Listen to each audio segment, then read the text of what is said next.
पुणे के सदाशिव पेट इलाके में एक दिल दहला देने वाली घटना सामने आई है।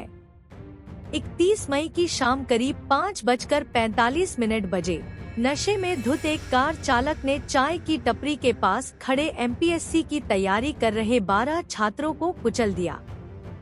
4 छात्रों को फ्रैक्चर होने के कारण संचेती अस्पताल में भर्ती कराया गया है, जबकि अन्य को योगेश अस्पताल में ले जाया गया।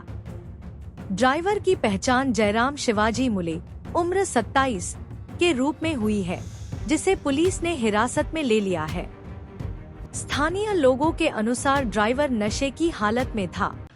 साधारण 5:30 पावणे 6ची घटना आहे। भावे शाळेच्या जवळ नारायण साई टी शॉपच्या बाहेर उभ्या असलेल्या एमपीएससीचे काही विद्यार्थी तसंच इतरही काही त्या ठिकाणी जे लोक होते यांच्यावरती अचानकपणे प्राथमिक माहिती जी प्राप्त आहे त्याच्यामध्ये दारूच्या अंमलाखाली चालक आणि त्याच्यासोबतचा जो साथीदार आहे हे गाडीमध्ये असताना ही ऑरा नावाची जी गाडी आहे Hyundaiची, ही गाडी ऍक्सेलरेटरचा ताबा गेल्याने या लोकांवरती जाऊन डॅश झालेली आहे आणि त्याच्यामध्ये जवळपास 12 लोक हे इंजर झालेले आहेत। या 12 लोकांमध्ये काही जणांना गंभीर इंजरी आहेत, फ्रॅक्चर झालेले आहेत काही, तसंच काही लोकांना थोडी कमी अशा प्रकारची गंभीर इंजरी आहे। यामध्ये याच्यातला जो चालक आहे जयराम मुळे वय वर्ष 27 बिबवेडीचा राहणारा आणि त्याचबरोबर या गाडीचा मालक दिगंबर यादव आणि को पॅसेंजर गाडीमध्ये जो बसला होता तो राहुल गोसावी असे हे तिघही आपल्या ताब्यात आहेत। यांच्यावरती कठोरात कठोर कारवाई करण्याची तरतूद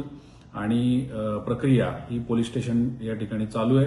यांची मेडिकलची प्रक्रिया ही दवाखान्यामध्ये चालू आहे। एमएलसी आणि त्याचबरोबर ड्रंक अँड ड्राईव्ह रिलेटेड सगळी प्रक्रिया ही देखील चालू आहे। पोलीस प्रशासन विश्रामबाग पोलीस स्टेशन या ठिकाणी हा गुन्हा दाखल होतोय। पोलीस प्रशासन तत्परतेने कठोरात कठोर कारवाई यांच्यावरती करून घेत आहे। धन्यवाद।